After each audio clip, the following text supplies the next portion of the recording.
Hello नमस्कार दोस्तों, आप लोग कैसे हैं। अगर आपका भी सपना है कि नवोदय में जाएं या सैनिक में जाएं, दोनों में रिजल्ट हुआ है, कौन सा बेहतर है, ये कन्फ्यूजन बार बार मन में चिंता पैदा कर रही है दोस्त। अगर ये चिंता सता रही है आपको तो आज ये कन्फ्यूजन दूर हो जाएगा। नमस्ते प्रणाम, मैं आपका भाई अभिषेक आनंद। दोस्त ध्यान दीजिएगा कि नवोदय और सैनिक में दोनों में बेस्ट कौन सा है, दोनों में बेस्ट आपको कौन सा दिखेगा। सबसे पहले हम बात करेंगे दोस्त, अगर नवोदय का सपना लेकर आप जी रहे हैं कि हमको नवोदय में जाना है, तो नवोदय में दोस्त टोटल खर्चा आपको टोटल जितना भी वहाँ पे रहना खाना पीना सब कुछ आपको फ्री रहता है। सब कुछ आपको वहाँ पे फ्री मिलता है, ये बात आप जान जाइएगा। लेकिन अगर वहीं आप सैनिक में दोस्त अगर जाइएगा ना, अगर सैनिक में आप जा रहे हैं तो यहाँ पे आपको पैसा लगता है। यहाँ पे दोस्त आपको पैसा लगता है, पैसा लगता है। डिपेंड भी करता है, बहुत जगह पैसा ज़्यादा लगता है, बहुत जगह पैसा थोड़ा कम लगता है, लेकिन पैसा यहाँ पे लगता है। बहुत ऐसा राज्य है जहाँ पे बच्चों को स्कॉलरशिप मिलता है, जिससे उसके फीस जिसके उसके खर्चा में मतलब समझिए कि पैसा में कमी हो जाती है।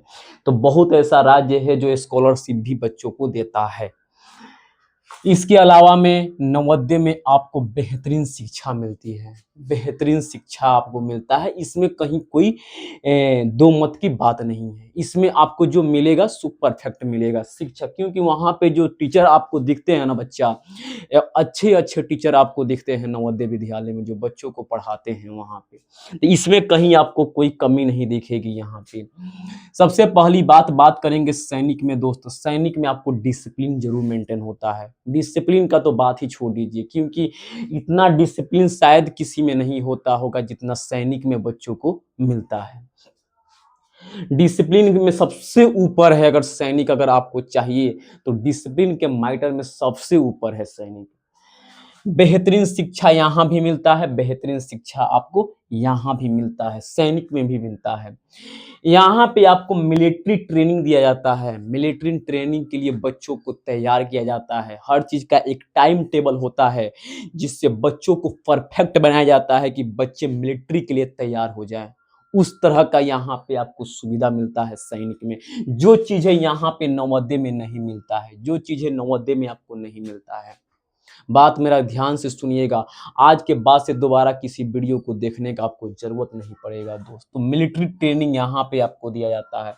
यहाँ भी हॉस्टल का फैकल्टी मिलता है, नवोदय में भी। नवोदय में जाइएगा तो आपको रहने के लिए हॉस्टल का सुविधा देता है। वहाँ पे खाना पीना रहना सब कुछ वहाँ पे हॉस्टल के थ्रू मिलता है। ये चीजें आपको सैनिक में भी मिलता है, हॉस्टल का सुविधा आपको सैनिक में भी बच्चों को यहाँ पे दिया जाता है।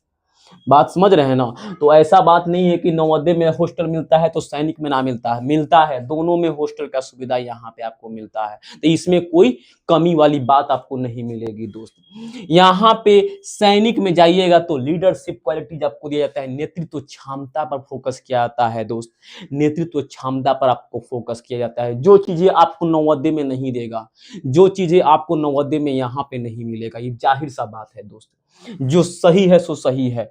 नवोदय आपको हर स्टेट में मौजूद है, हर स्टेट में हर राज्य में आपको यहाँ पे नवोदय विद्यालय आपको दिखेगा। एक और सा बात है, दोनों का दोनों ये केंद्र सरकार का है, भारत सरकार का ये आपका ये स्कूल है। दोनों का दोनों, दोनों का दोनों ये इंडिया गवर्नमेंट का है। तो इसमें कोई आपको दो मत की बात आपको नहीं दिखेगी दोस्त।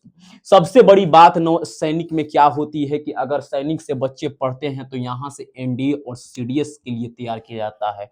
एनडीए समझते हैं बच्चा, एनडीए का मतलब नेशनल डिफेंस एकेडमी होता है, सीडीएस का मतलब कंबाइंड डिफेंस सर्विस होता है। जो यहाँ से बच्चा आपका कैप्टन मेजर बनकर आता है, जो डिफेंस में बेहतर से बेहतर पद पे जाता है, वो चीजें आपको सैनिक में मिलता है। ये चीजें नवोदय में आपको नहीं दिखेगा, नवोदय आपको नहीं देता है। नवोदय में ये सब चीज़ें आपको एनडीए और सीडीएस आपको नहीं दिख सकता है, जो चीज़ें आपको सैनिक में मिलता है। एनडीए और सीडीएस के लिए मजबूत आधार बेस यहाँ से तैयार किया जाता है, जो बच्चों के लिए यहाँ पे होता है।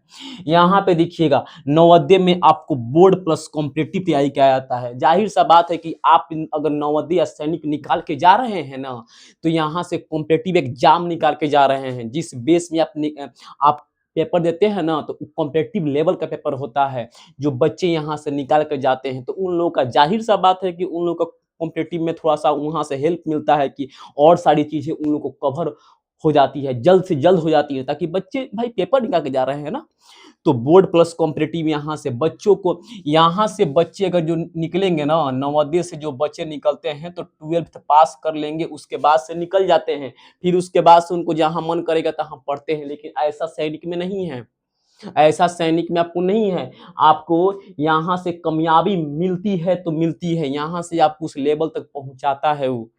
अब कहने का मतलब एगो बात बताइए, पढ़ने वाला बच्चा होगा तभी ना पढ़ पाएगा, ये ज़रूरी नहीं है। ये ज़रूरी नहीं है कि मान के चलिए आपको पूरा फैसिलिटी अगर मिल जाए तो जीवन में आप कामयाब हो जाइएगा। ये कोई ऐसी बात नहीं होती है। हर सुविधा मिलने के बाद ही बच्चे कामयाब नहीं होते हैं। तो इतना सारी चीज़ें यहाँ पे मिलती हैं, सब कुछ यहाँ पे आपको इतना दिखता है। दोनों दोनों बेहतर है, दोनों बेहतर है, ऐसा बात नहीं है। ऐसा नहीं है कि यहाँ से बच्चे निकलेंगे तो खराब हो जाएँगे, यहाँ से निकलेंगे तो अच्छे, ये ज़रूरी नहीं है दोस्त। यहाँ से बच्चे निकलते हैं तो यूपीएससी लेवल क तक का तैयारी करते हैं, यहाँ से निकलते हैं तो national defence academy, CDS combined defence academy, combined defence service, उस लेवल का बच्चे तैयारी करते हैं। तो आपका किस में जाने का रुचि है, आपके लिए कौन-सा बेस्ट है, ये चीज़ें आप डिसाइड कीजिएगा दोस्त। समझ रहे हैं ना? तो एक बार कमेंट करके ज़रूर आप बताइएगा कि आप किस में जा रहे हैं। समझ रहे हैं ना? मिलते हैं नेक्स्ट वीडियो में। इसी तरह के वीडियो के लिए आप हमारे चैनल को सब्सक्राइब करके बेल आइकन ऑन कर दीजिए। जय हिंद, जय भारत।